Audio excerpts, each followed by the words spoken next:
Welcome to AI Paper Podcasts, where we cut through the noise of cutting-edge research to get you the core insights.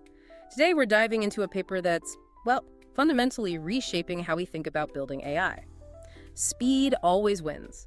A survey on efficient architectures for large language models. That's right. And, for anyone working with LLMs, the massive computational demands are just a constant challenge. This paper really zeroes in on the transformer architecture's biggest bottleneck, that self-attention mechanism. It scales quadratically with input length. Which just means super high training and inference costs, especially when you're dealing with really long context. Exactly. Huge costs. And what this survey does so brilliantly, I think, is lay out this comprehensive blueprint of how researchers are actively shattering that efficiency ceiling. It's not just about making things faster, it's enabling entirely new capabilities for AI. Precisely. The paper systematically categorizes and details the most innovative approaches out there. Think about new paradigms like linear sequence modeling, smarter sparse attention, optimized full attention, and the power of mixture of experts. Right. It even delves into hybrid designs and the emerging field of diffusion LLMs. And what's crucial to understand is that these aren't just theoretical ideas anymore. They're already being applied across vision, audio, multimodal tasks, fundamentally reshaping how we build scalable, resource-aware foundation models. So this deep dive should really equip you with the essential knowledge of these efficiency breakthroughs. It feels like a serious edge in understanding where AI architecture is headed. Definitely. Okay, let's unpack this a bit more. You've probably seen large language models like ChatGPT, Claude, Gemini, pushing the boundaries in language understanding, complex reasoning, even multimodality. Impressive stuff, no doubt. But lurking beneath those impressive capabilities is this significant, often hidden challenge. Their immense computational demands. And this challenge isn't just academic. Right. It translates directly into higher development costs, longer training times, expensive deployment. Yeah, the real-world impact. The paper really makes you consider, have we truly accounted for the hidden costs of this intelligence? And maybe more importantly, is costly intelligence our only path forward? That's a great question. And it brings us back to the traditional transformer, which, while foundational, becomes the focal point here. Its self-attention mechanism, scaling as ON2 with sequence length n, that quickly becomes a massive bottleneck. Oh yeah. Imagine the cost when n is thousands or tens of thousands of tokens. It just explodes. Plus, you've also got the feed-forward network, the FFN layers, which also add considerable overhead as models get bigger and bigger. And we're seeing this clear trend towards longer sequences everywhere now, aren't we? Absolutely. Think about retrieval augmented generation, RAG, processing entire documents to give you an answer. Or AI agents that need long memory because they're doing repeated generations. Large reasoning models handling these lengthy chains of thought. And of course, multimodal applications dealing with high-res images, video, audio streams. All of it dramatically amplifies this efficiency problem. Okay, so if that quadratic scaling, that ON2, is the core problem, what's the first big family of solutions researchers are proposing? The paper points to linear sequence modeling, aiming to bring that complexity down to a much more manageable ON. Precisely. These methods are designed specifically to achieve linear complexity. So the computational cost grows directly with the input length, not, exponentially faster. And a huge win here, often overlooked, is that they frequently eliminate the need to store that massive key value cache, the KV cache, during inference. Ah, okay. And that significantly lowers deployment costs and the memory footprint, right? Hugely. It makes deploying these models much more practical. So the paper groups these linear approaches into a few key categories. Things like linear attention, linear recurrent neural networks, linear RNNs, state space models, SSMs, and something called test time training RNNs. Yeah, and what's truly fascinating when you dig into it is seeing how their underlying mathematical formulations have gradually converged over time. We're witnessing a kind of unification under this common linear sequence modeling framework. Researchers are even finding really clever ways to linearize traditional softmax attention, bringing its benefits into this more efficient paradigm. Interesting. Let's start with linear attention then. This is where you replace the standard softmax attention with linear approximations, often using feature maps or kernel functions. How does that actually achieve the efficiency gain? Well, it's like a clever mathematical shortcut, really. Instead of calculating attention by first comparing every query to every key that's the ON2 part. The expensive part. The expensive part, exactly. They leverage the associative property of matrix multiplication. So by rewriting the QK transpose V operation into Q times, K-transpose, they effectively reorder the computation. This reduces the complexity from that problematic ON squared D down to a much more efficient OND squared, where D is your embedding dimension. Okay, so it's fundamentally changing the order of operations. Precisely. And it's not just faster computation, it fundamentally re-enables these linear scaling models that previously struggle with long-range dependencies, making them actually viable for massive contexts. But I remember reading that standard sort of vanilla linear attention can struggle with long context recall sometimes. How are researchers pushing past that limitation? Yeah, that's a known issue.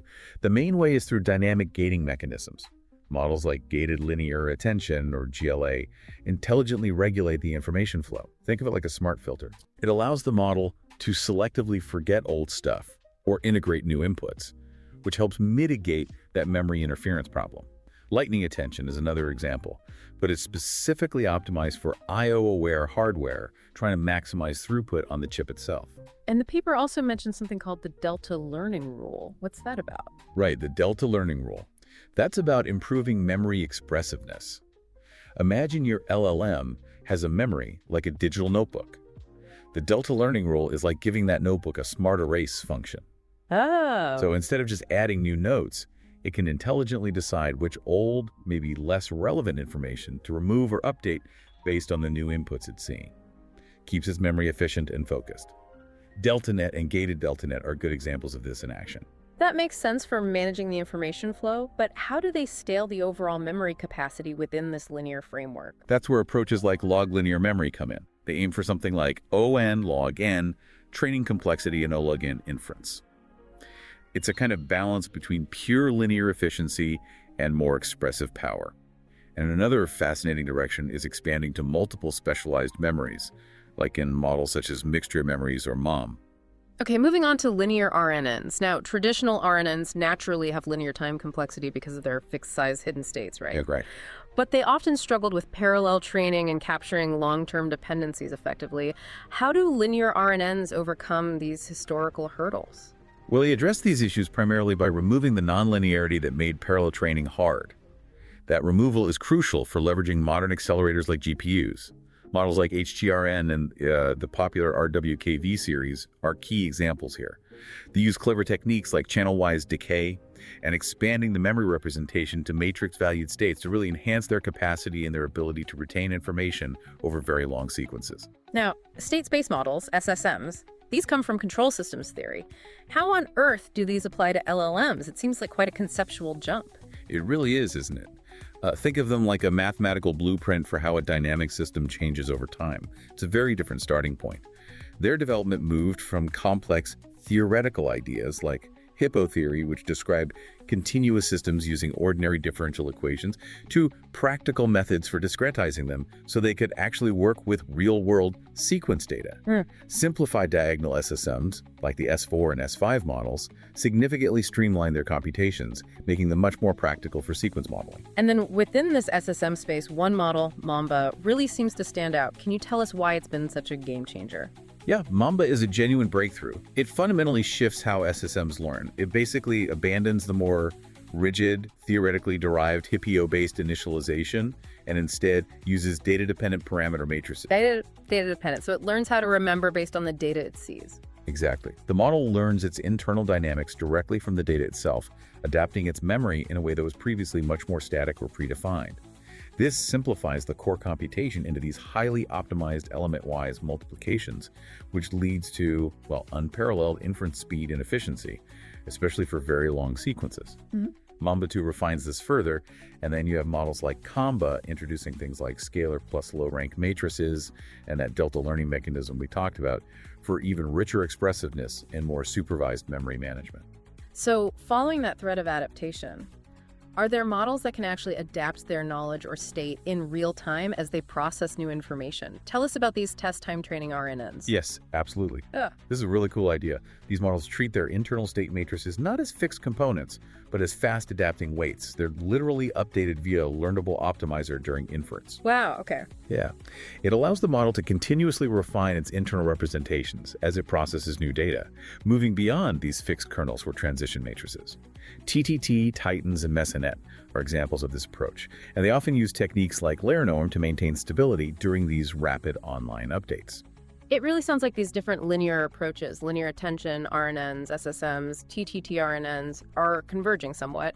Are they now seen under a more unified framework?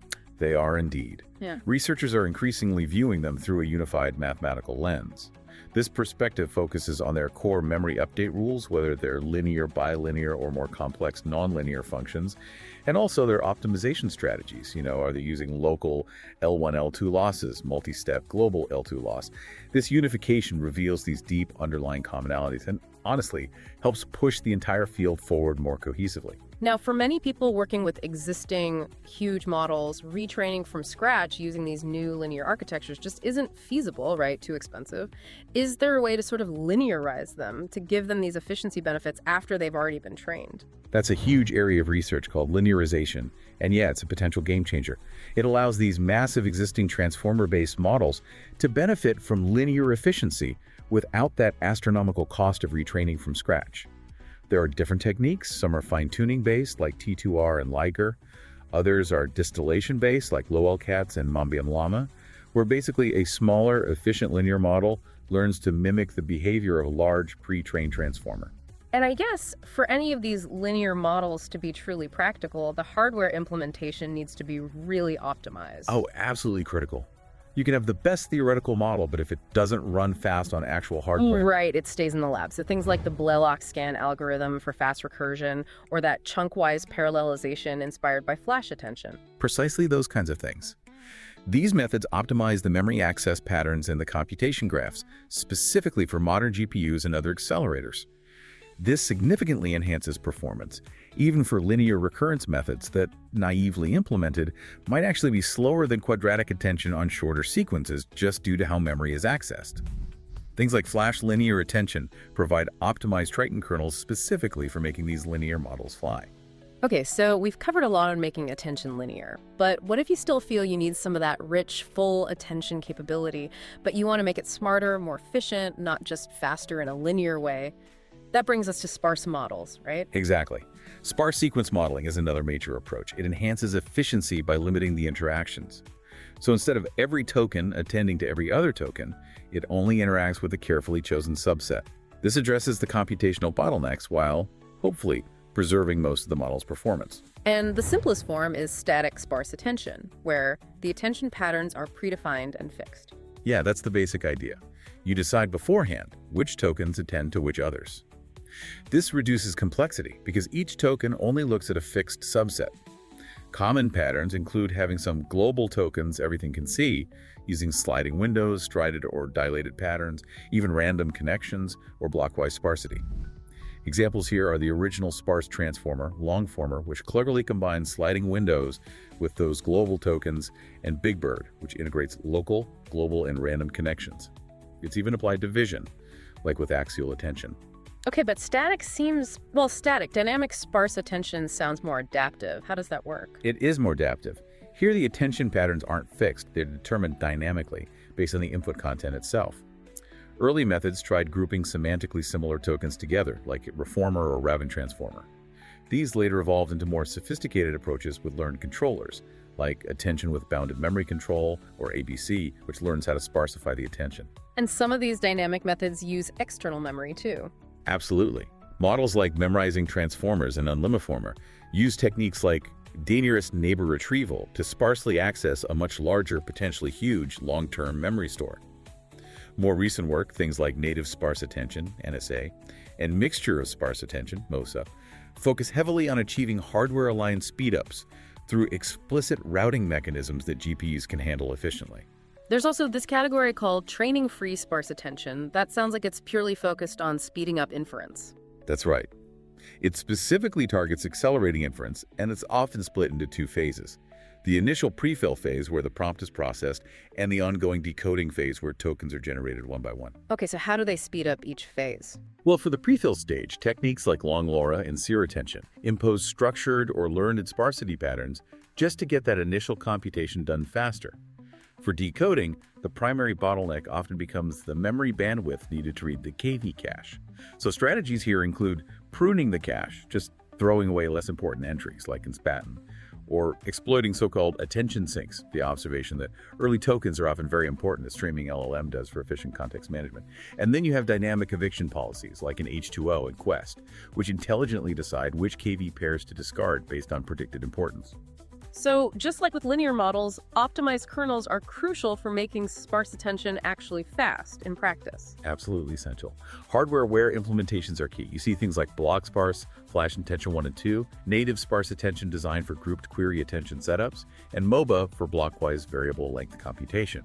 These are all examples of specialized kernel optimizations that deliver significant real-world performance gains for sparse models. It's actually kind of incredible that even with the inherent quadratic complexity, researchers are still finding ways to make standard full attention more efficient. How are they managing that? Yeah, it's not dead yet.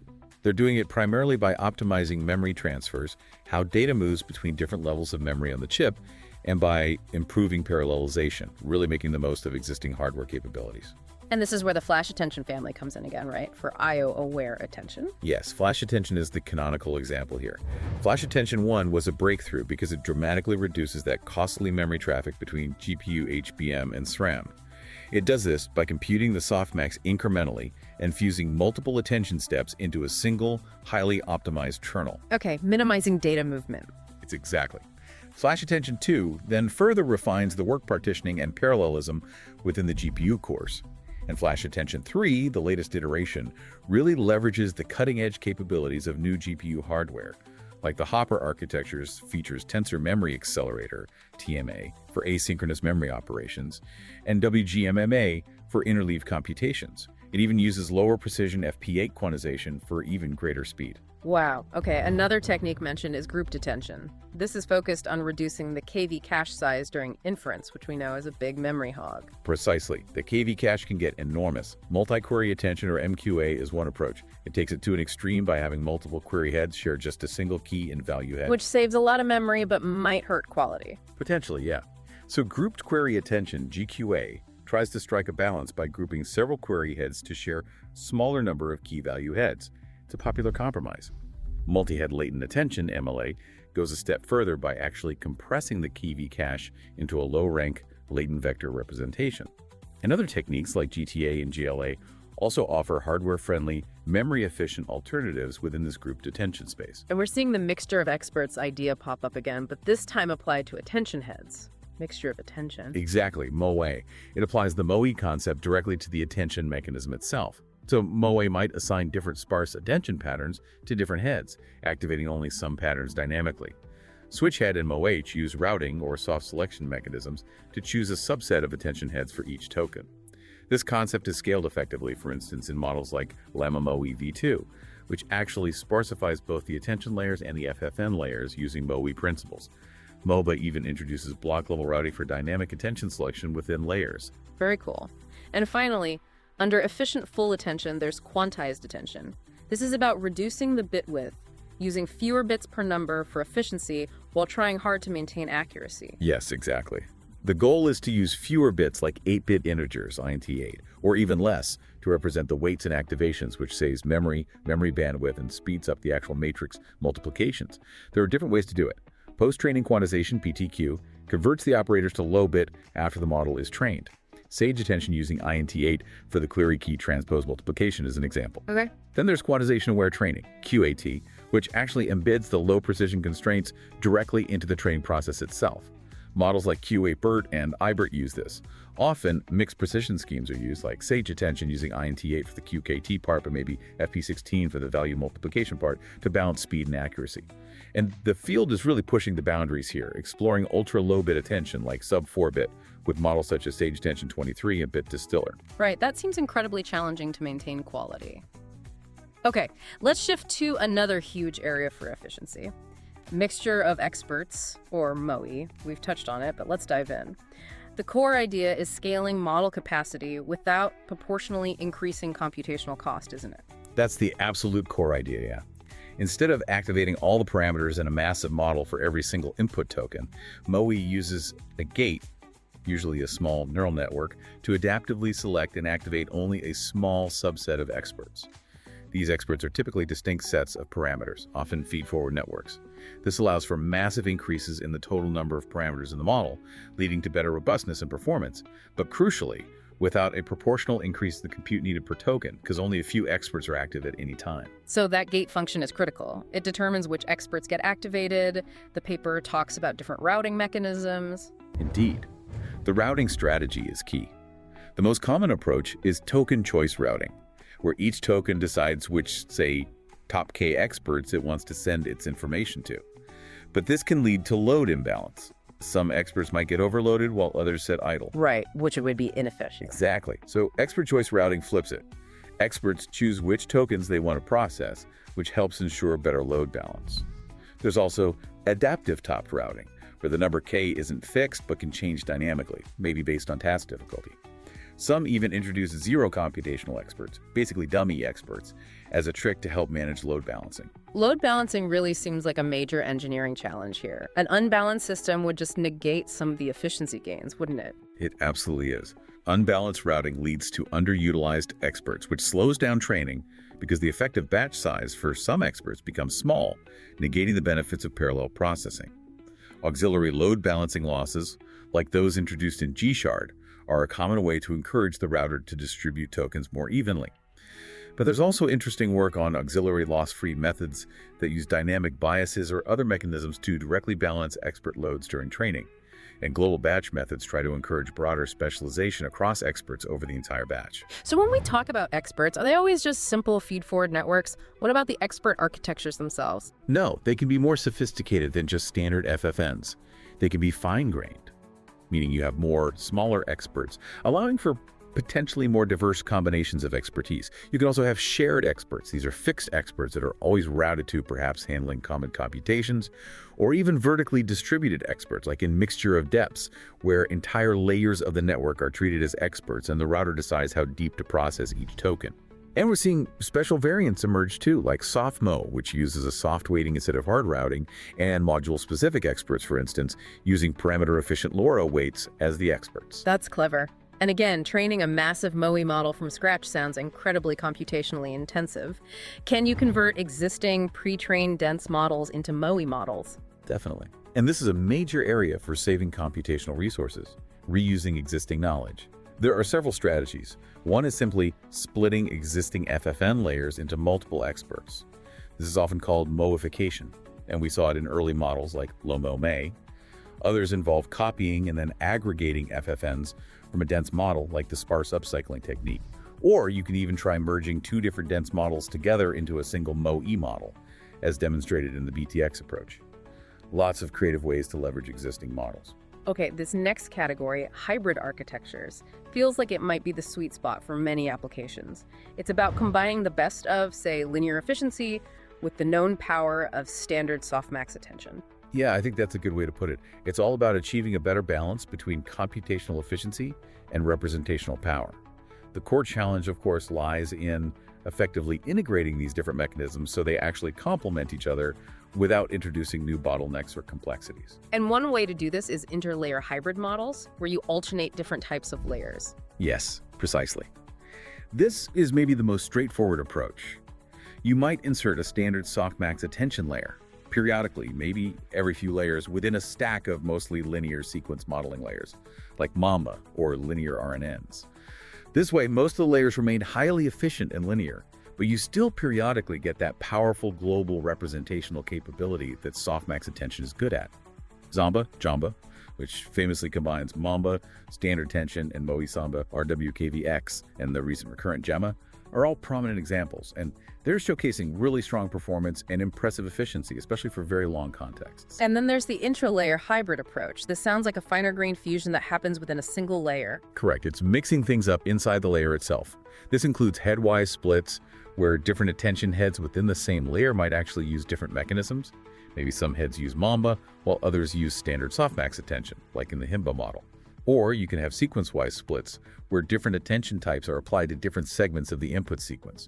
For example, models like OLCATs and Liger might use efficient linear attention for older, perhaps less critical tokens in the context, and reserve the more expensive standard softmax attention for the most recent, crucial tokens. Very clever ways to mix and match. Okay, shifting gears significantly now. Diffusion large language models, or DLLMs. This sounds like a fundamentally different approach to text generation altogether, moving away from the standard autoregressive methods we usually see. Indeed, it's a very different paradigm. Unlike traditional LLMs that predict one token at a time, sequentially. Diffusion LLMs generate text by starting with noise, or a corrupted sequence, and then progressively denoising it over several steps until coherent text emerges. A key advantage is that this process often allows for inherent parallel decoding. You can denoise multiple parts of the sequence simultaneously. This can significantly reduce inference latency compared to waiting for tokens one by one in autoregressive models. Plus, they often offer superior controllability over the generation process. So the non-autoregressive diffusion LLMs, they actually predict all the masked or noisy tokens simultaneously in each step. Yes, that's their core mechanism. A model like Alloday, for example, learns the data distribution by progressively masking input tokens, and then training a model, often a transformer itself, to predict and fill in those masked tokens, effectively denoising the sequence. This approach exhibits strong scalability and, interestingly, can even overcome some known issues of autoregressive models, like the reversal curse, where they struggle to reverse sequences, likely because diffusion models process the sequence more bidirectionally during generation. But can they really match the complex reasoning power we see in sophisticated, often RL-enhanced autoregressive models like GPT-4 or Claude? That's been a key question, but there's progress. The D1 framework, for instance, shows significant promise here. It adapts pre-trained, masked diffusion LLMs, which are good at generation, specifically for complex reasoning tasks. It does this through supervised fine-tuning, SFT, and a novel reinforcement learning algorithm called Diffuge-GRPO, designed for diffusion models. And this approach has achieved substantial gains on mathematical and logical reasoning benchmarks, indicating their potential is growing beyond just fluent text generation. It sounds like researchers are also trying to combine the best of both worlds, maybe bridging diffusion LLMs and autoregressive models. Precisely. People are trying to get the parallel speed of diffusion with the perhaps more natural sequential flow of autoregression. BD3LMs, for instance, interpolates between these two paradigms. It defines an autoregressive distribution over blocks of tokens, but then performs diffusion within each block in parallel. This allows for flexible length generation and potentially accelerated inference by integrating techniques like KV caching from AR models with the parallel in-block sampling of diffusion. DLLM is another approach that adapts existing pre-trained autoregressive models into text diffusion architectures through a process of continual pre-training. And these diffusion models, perhaps unsurprisingly given their success in image generation, are also making their way into multimodal applications. Absolutely, it's a natural fit in many ways. Models like LAV, Unidisc, and Levita are examples that incorporate vision encoders to allow the diffusion process to operate on joint textual and visual data. This enables effective multimodal alignment, connecting image features with text descriptions, and leads to impressive generation capabilities, often refined further via visual instruction tuning. They're really pushing the boundaries of what these models can perceive and create across modalities. That makes sense. So it's clear these efficiency principles, linear, sparse, MOE, diffusion, aren't just for text anymore, are they? They have significant applications across other modalities too. Not at all. Their adaptability is becoming increasingly evident. These efficient architectures are proving their versatility far beyond their initial LLM successes, showing up in all sorts of different data types. So how are they being applied in vision? That covers everything from image classification to detection and segmentation, right? Right. In vision, Mamba-based SSMs and sparse MOE models are being integrated into hybrid architectures, often combined with established CNNs, or using residual connections for a wide range of tasks. For example, people are developing innovations like multi-path scanning mechanisms, specifically designed to handle 2D image data efficiently, addressing the high dimensionality compared to 1D sequences. We're also seeing MOE used to scale up vision transformers, vMOE. For object detection, SSMs are being integrated into frameworks like Mamba YOLO. And general linear complexity backbones, like Vision GNN, are emerging as alternatives to traditional CNNs or VATs. What about areas like image enhancement, restoration, or even generation? Yeah, they're showing up there too. Mamba and RWKV models are being used within UNet-like frameworks for tasks such as low-light image enhancement, dehazing image super resolution. They're even being used for 3D shape generation, often replacing the expensive transformer backbones that were previously common in diffusion models used for these tasks. And I saw mentions of highly specialized domains like medicine, autonomous driving, and remote sensing. Yes, these efficient models are making a real impact in specialized fields. In medical imaging, for instance, they're being used for segmenting anatomical structures models like Mamba, as well as for medical image reconstruction from sparse sensor data, and even generating synthetic medical images. For autonomous driving, they're serving as efficient backbones for 3D object detection from sensor data, like in Mamba, and also for predicting future trajectories of vehicles and pedestrians. And in remote sensing, they're being adapted to tackle very high-resolution satellite or aerial imagery, sometimes with specialized scanning mechanisms, and also used for things like hyperspectral image classification. It sounds like the audio domain is also seeing a lot of benefits, especially given how long audio signals can be. Indeed. Audio is a perfect fit for linear complexity models because audio sequences can be incredibly long. Mamba variants are already setting new state-of-the-art baselines in tasks like audio tagging, general audio classification, and challenging tasks like speech separation models like dual-path Mamba are designed for this.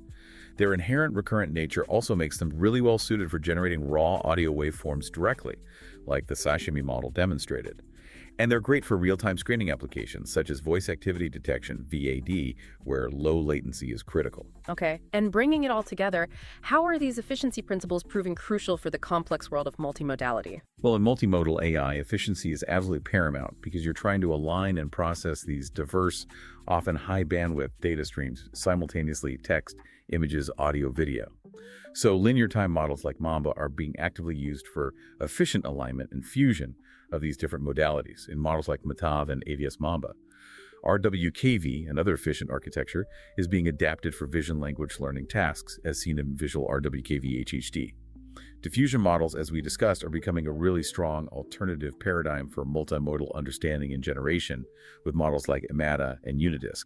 And sparse MOE architectures like Limo and MOE Lava are proving absolutely key for scaling up these large multimodal models and fine-tuning them efficiently without needing astronomical compute resources. Wow. Okay, so speed always wins. It really isn't just a catchy title, is it? It feels like a profound statement about a fundamental shift happening in AI development. We've seen how researchers are systematically tackling the core inefficiencies of traditional transformers, from making attention linear or sparse, to completely rethinking the generation process itself with diffusion models. It's become really clear that this relentless pursuit of efficiency isn't just about reducing costs, although that's important. It's really about unlocking entirely new capabilities. It's about enabling models to operate effectively in real-time, dynamic, and truly omnimodal environments, seamlessly processing potentially all types of data together. So what does this all mean for you, the listener, whether you're a researcher pushing these boundaries or an engineer trying to deploy these systems in the real world? Well, this survey essentially presents a concrete blueprint for what modern, efficient LLM architectures look like today and where they're headed. It paints a picture of a future where models can genuinely handle, quote, infinite long contexts, enable efficient agentic LLMs, capable of real-time interaction and planning, power-efficient large reasoning models for tackling complex problems, and ultimately lead to these efficient omnimodal models that process all data types with an unprecedented level of fluidity and speed. It's an exciting future. So here's maybe a provocative thought for you to mull over after this deep dive.